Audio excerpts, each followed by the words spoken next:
Moving on, the railway force, in collaboration with the police forces in Simiyu, Mwanza, Tabora and Shinyanga regions, have seized 700 litres of diesel, more than 20 motorcycles, 8 bicycles, 120 empty plastic jerry cans and 22 pipes used for drawing fuel by criminals conducting criminal activities along the Mwanza-Isaka standard gauge railway project.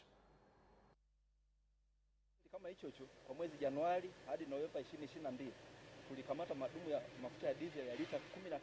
In a period from January to November 2022, we arrested a total of 13 liters of diesel worth over 43 million shillings.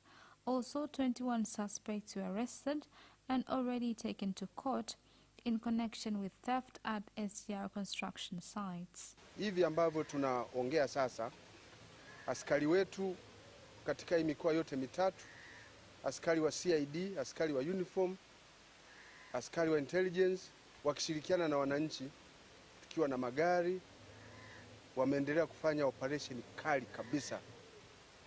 Operation ambayo inalenga kuwakamata wanaopokea mali za wizi, wanaoshirikiana na baadhi ya wafanyakazi ambao si waadilifu kupora vifaa. Tutakuwa na operation, joint operation za mara kwa mara, na operation hizi zitakuwa endelevu. Hatutawachia tu askari wa reli ambao wameingia mkataba. Seke inaitika Kishapu, Isaka inaitika Kahama pamoja na kule Msalala. Kwa hiyo sisi sote kwa pamoja tutaendelea kushirikiana kuhakikisha kuwa miundombinu ya reli haihujumiwi. Timu hiyo imetusaidia sana katika ulinzi. Nadhani mtakuwa mmeona kule nje. The team has helped us in security matters from Bukwimba, Marampaka, Seke. They have rescued a lot of equipments for the project and more than 10,000 liters of fuel that was stolen and recovered. Some farmers from Gitu village in Handeni district, Tanga region, have abandoned their homes and fled into the forest to escape their arrest by the police force after more than 20 residents from the village were arrested following allegations of opposing a demarcation exercise along the border of their village and that of Ngobore.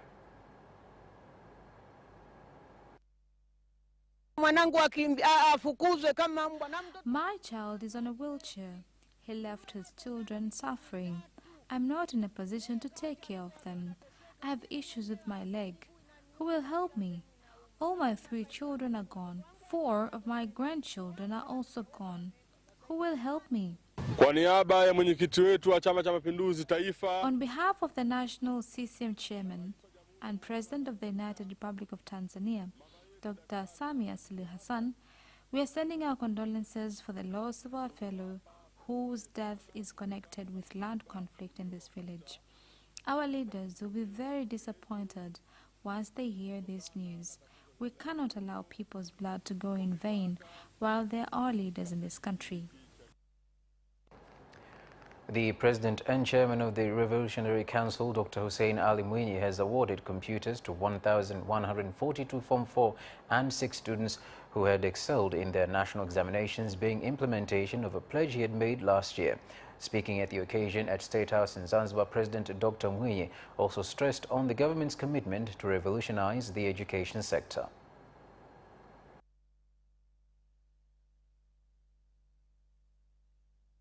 Mikondo shift katika ufundishaji. Wanafunzi wote waingie asubuhi tu. Tutakuwa tumepiga hatua kubwa. We must stop teaching shifts. All students must study in the morning. In order to succeed, we must have more 5,000 classrooms. This number is manageable. We can build story buildings from primary to secondary schools.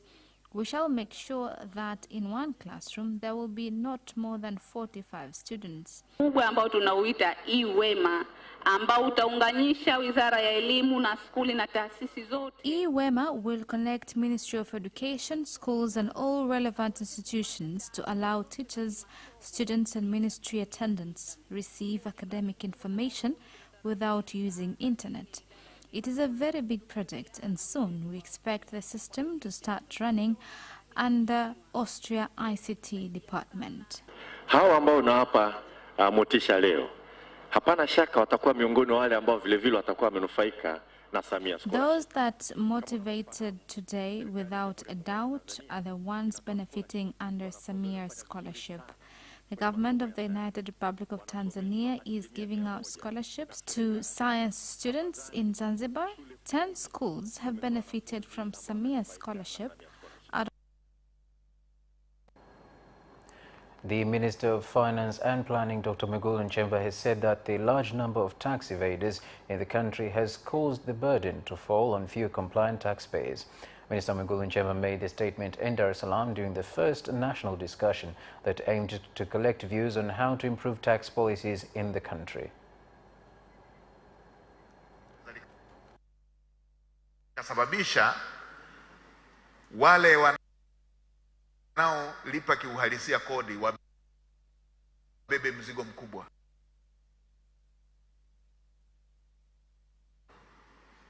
Kwa ndo maana ya logic ile ya kwanza ambapo nilisema lazima wote tujue kwamba kuna uhusiano kati ya maendeleo na kodi tunazo. Tunapojenga hoja zetu za kodi na shughuli zetu za kiuchumi, tumeona ni vyema tukapata a quick update ya nini kinatokea kwenye uchumi. Residents from the Nyansirori suburb, Mecca Meriro village, Bunda district, Mara region have been taking their infants to get health services under a tree due to lack of buildings to provide such services in their area. The residents have urged the government to intervene on the situation by constructing buildings and providing health personnel and facilities. We are calling on the government to bring services closer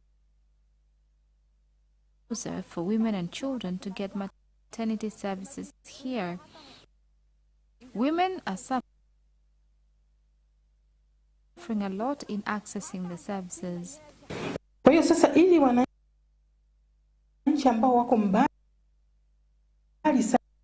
sana na maeneo ambazo zahanati zipo wapate huduma hasa. The government introduced outreach services where a nearby health center is giving out some of its attendants to go in another village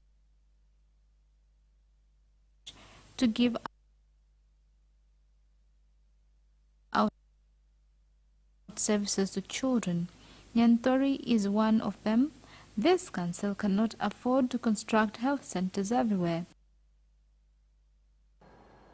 The National Bureau of Statistics (NBS) has completed the second phase analysis of the population and housing census report that will be distributed at 8 levels from regional to ward level before January 31st this year. Because of a lot of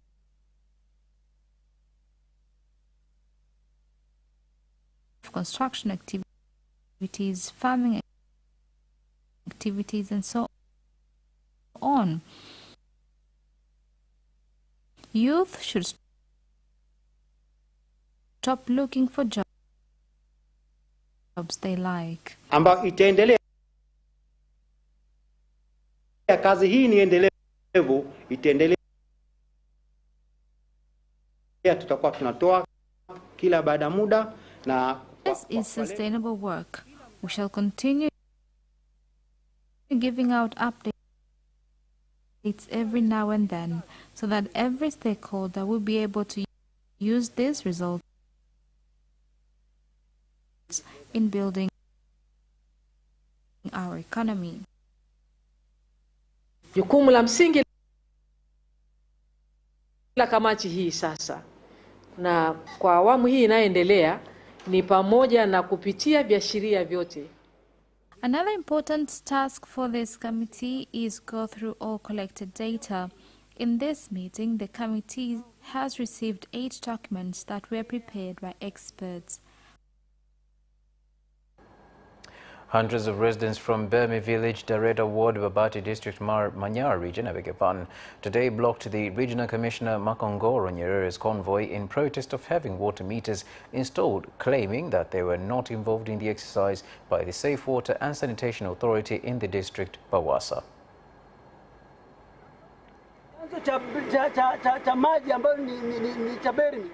We are here without a village chairman. He was arrested last night by the police. On 3rd of January, a meeting was held here. Both Bonde explained their authority and elaborated perceptions that exist, and Dawasa also explained their authority. Meters installation is not a choice. Mheshimiwa DC na Mheshimiwa RPC sasa hivi najua tuko kazini lakini mfanya utaratibu leo hii. Honorable District Commissioner and Regional Police Commander do all that possible to release their chairman. There are residents who are ready for the meter installations. As Regional Commissioner, I give out the permission to go ahead with the procedure. And for those who still needs more education, give them time. And that marks the end of the national news. We'll take a short break and return for international news.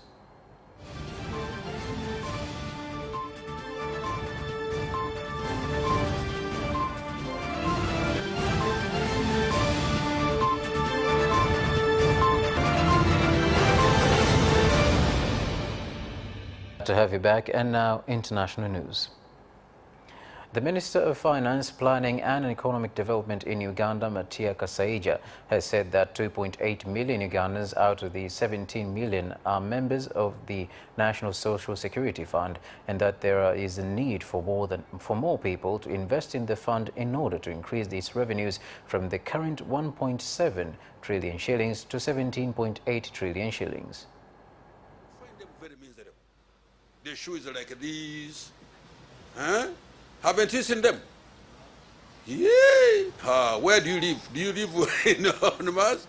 It is because in our traditional way, we were saving by either buying cattle or by producing children and educate them so that when you retire from active life, then the children will look after you. But that is not possible now these days because the children also have got their own burdens. So we appeal, please, help us, you, the media, that saving is very noble. Your money is safe. You will get it as and when the law, in accordance with the law. Is money approved by the Minister of Gender, Labor and Social Development in the budget of NSSF. The law stipulates that the minister here standing is the one that approves all the budget for NSSF. I'm the one who approves. And I approved in June by a letter the overall budget of NSSF. Under that overall budget, I approved 220 billion. 4 people were killed and over 20 others injured after a vehicle transporting miraa they were traveling on lost control and crashed at Athiru Gaiti area in Igembe, South Sub-County, Meru, Kenya. Tulipo masaa ya asubuhi tulipata watu ambao walikuwa wamehusika katika ajali ile tunaita mass casualty accident. Kuliletwa watu 32 ambao walikuwa wamehusika katika ajali mbaya. Madaktari wetu tunawashukuru sana, waliweza kujitolea, kila mtu kwa hospitali aliweza kujitolea, na pia wasamaria wema ambao waliwafikisha hospitali waliweza kuwashughulikia. Lakini kwa bahati mbaya 2 kati ya wale ambao walifika wakiwa wameaga, na 2 ambao walikuwa katika hali mahututi wakaaga wakiendelea kuhudumiwa. So kwa jumla watu 4 walifariki. In Germany, a big discussion is underway about the country's use of coal and how its energy needs can clash with climate policies. It is centered around a village called Lutzerath, which is on the verge of being swallowed by a huge lignite mine owned by one of the country's energy giants. For more on this, let's join DW correspondent Thomas Sparrow. Thomas, how did this small village become the center of attention of a debate about energy and climate in Germany? All this is not necessarily new, but it has attracted new attention in recent days, in recent weeks. On the one hand, because of Germany's decision to restart the use of coal, in particular the use of lignite, which is the dirtiest type of coal, as part of all its changes related to the war in Ukraine. You might know that Germany stopped receiving Russian gas and as such decided to restart or make a different approach related to its energy policies. And one of those elements of the different approach was restarting the use of coal instead of phasing it out as they planned. It is still a goal by the German government to phase it out, but in the immediate situation, in the immediate context, German officials did decide that they needed that coal as part of Germany's economic and energy priorities. And what's happening specifically in this little village called Lutzerath is that it's about to be swallowed by a very big coal mine owned by one of Germany's energy giants. Now, climate activists have been there in Lutzerath. They're against the idea that this town or village will be swallowed by this, and they're saying that this is much bigger actually than just about this village, that it's also about Germany's climate policies, about climate promises, but also about in general the use of coal. It is a very tense situation in Lutzerath, and it is one that highlights the problems that Germany and the German government in particular are facing when it comes on the one hand to diversifying energy sources and on the one hand to fulfilling climate promises. And to what extent have Germany's new energy priorities created by the war in Ukraine affected the debate around climate protection in the country? It has essentially intensified that debate. It was already an important issue before the war in Ukraine, how Germany would diversify energy sources, how it would focus on renewable energies instead of, for example, on coal and in particular lignite, how Germany would try and move forward to the next stage of renewable energy transitions. Now, obviously, the war in Ukraine and in particular the problems that Germany has been facing with the absence of Russian gas has changed, has shifted that debate, and that's why German authorities have at least decided to use on a temporary basis coal, for example, or other energy sources that are not necessarily considered very good for the environment. Now, if you ask specifically Germans what they believe about this, they do understand that this is a very important issue, and the fact that we're now talking about Lutzerath, about this very small village, which, by the way, no one lives there, it's owned by the big energy company RWE, but the fact that we're talking now about this village does mean that the issue is, on the one hand, very symbolic, and on the other hand, extremely politicized by those, on the one hand, who believe that it's necessary to have coal, by those, on the other hand, who think that that goes against Germany's energy and climate priorities. And with that, how are the citizens reacting to this debate? Well, in general, obviously, it's something that citizens are following closely. I don't think many people before this debate actually knew where Lutzerath is or what kind of situation it is involved in. But if you look, for example, at what Germans have been saying or what they think about the priorities for 2023, climate and also the whole energy issue are among the top priorities for Germany. The war in Ukraine still is the top priority, especially considering foreign policy issues of how the country would help or not Ukraine, how they would also work with other countries to try and help Kyiv. But all the issues about energy, all the issues about climate priorities and how that war in Ukraine will impact Germans at home still are very, very important. Also hotly debated again, which is why this case of Lutzerath clearly explains why this issue is so problematic for many Germans in this country, why Germans are debating very intensely the issue of climate on the other hand, but also how Germany can continue with its energy priorities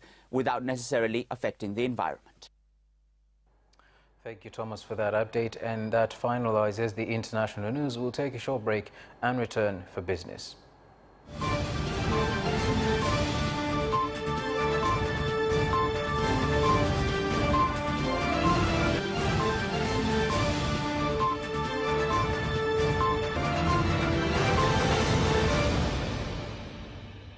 Ladies and gentlemen, welcome back. And now, business news. Prime Minister Kassim Majaliwa has said in a period of 2 years under the leadership of the 8th Vice President and Chairman of the Revolutionary Council, Dr. Hussein Ali Mwinyi, a total of 215 projects worth $3.26 billion have been registered at Zanzibar Investment Promotion Authority, ZIPA. Tumia nafasi hii kumpongeza sana Mheshimiwa Dr. Hussein Ali Mwinyi wa Zanzibar, Rais wa Zanzibar, na Mwenyekiti wa Baraza la Mapinduzi kwa kazi mzuri anayoendelea kuifanya katika kukuza uchumi kupitia mkakati wake wa uchumi wa blue na katika kuvutia uwekezaji katika sekta mbalimbali hapa nchini. Leo tukiwa tunazindua hoteli hii katika kipindi cha miaka miwili, uongozi wake umeweza kusimamia miradi mikubwa ya kimkakati jumla 215 ambayo imesajiliwa Zanzibar kupitia mamlaka kukuza uwekezaji ZIPA na yenye thamani ya dola za Marekani bilioni 3.26. Coffee stakeholders in Kagera region have commended the government for establishing a new coffee buying system that has addressed the problem of bureaucracy carried out by cooperatives when buying coffee from the farmers. Kutokea ni mfumo ambao umetayarishwa kwa ajili ya mkulima kulipwa pesa zake. This transparent system will help farmers in getting their funds fast without any charges. Although every system has its own shortfalls, but this system has proved to be quite effective and efficient. This year, Kagera region has produced over 70,000 tons and has already been sold. Do you also support sunflower farming? How do you support? What are good climatic conditions in growing the crop? Tanzania Agricultural Research Institute in Tengeru Itari in Tengeru Arusha region has called on vegetable farmers to venture into amaranthus farming, popularly known as mchicha, by using a new seed type that shows to have good yields following a research conducted by the center. Ishabadarasa la leo tumeita wakulima na wadau wote ambao wako kwenye mnyororo wa thamani wa mchicha. Farmers and other stakeholders were trained on quality of this type of amarantha and their nutritious value that will help in stimulating brain, especially for children, pregnant women, elders and sick people. Wito wangu kwa jamii hasa wakulima wetu waweze kuzipokea teknolojia hizi. My call to farmers is accept these technologies for well-being of their lives and societies by improving nutrition and income. Ladies and gentlemen, that is the end of the business news. We'll take a short break and return for sports news.